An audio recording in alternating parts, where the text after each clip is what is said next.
साथियों नमस्कार। आज फिर मैं आपके सामने उपस्थित हूँ एक और नई कहानी लेकर। साथियों, एक बार की बात है, एक नयासर गांव था और वो ऐसी जगह बसा था जहां आने जाने के लिए मात्र एक ही साधन था और वो था नाव। क्योंकि बीच में नदी पड़ती थी और कोई रास्ता भी नहीं था। एक बार उस गांव में महामारी फैल गई और बहुत सी मौतें हो गई। अधिकतर लोग वहां से जा चुके थे, लगभग सभी लोग ही जा चुके थे।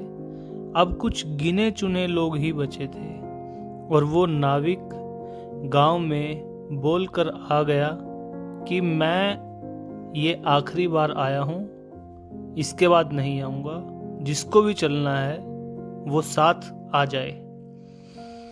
सबसे पहले एक भिखारी आ गया और बोला, मेरे पास देने के लिए कुछ भी नहीं है, मुझे अपने साथ ले चलो, ईश्वर आपका भला करेगा। नाविक एक सज्जन पुरुष था।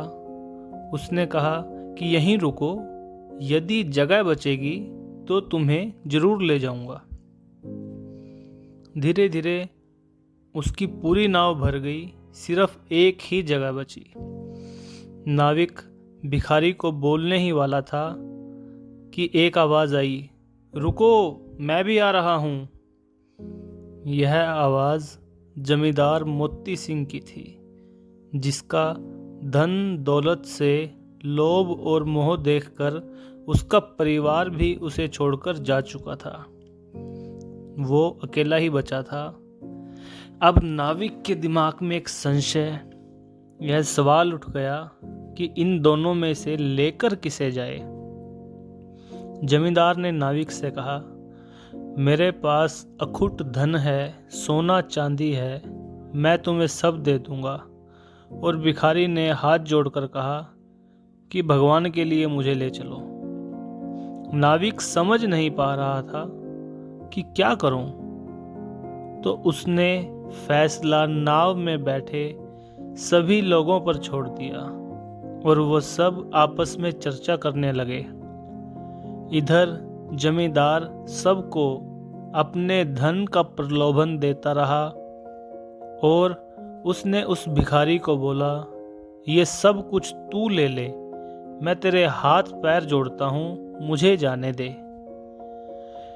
तो भिखारी ने कहा, मुझे भी अपनी जान बहुत प्यारी है, अगर मेरी जिंदगी ही नहीं रहेगी तो मैं इस धन दौलत का क्या करूंगा। जीवन है तो जहान है।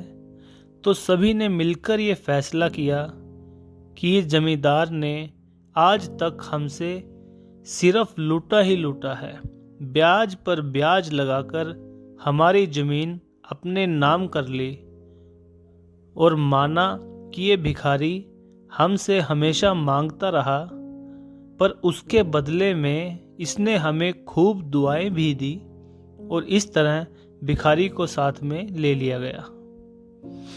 बस यही फैसला ईश्वर भी वही हमारे साथ न्याय करता है। अतः जब अंत समय आता है तो सारे कर्मों का लेखा जोखा हमारे सामने रख देता है और फैसले उसी हिसाब से होते हैं। फिर रोना गिड़गिड़ाना काम नहीं आता। जैसे कर्म किए हैं वैसा फल भोगना ही होगा। इसलिए साथियों, अभी भी वक्त है हमारे पास संभलने का और अच्छे कर्म करने का।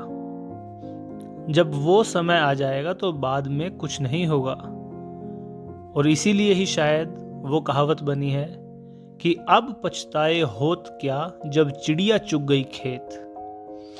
राधे राधे साथियों।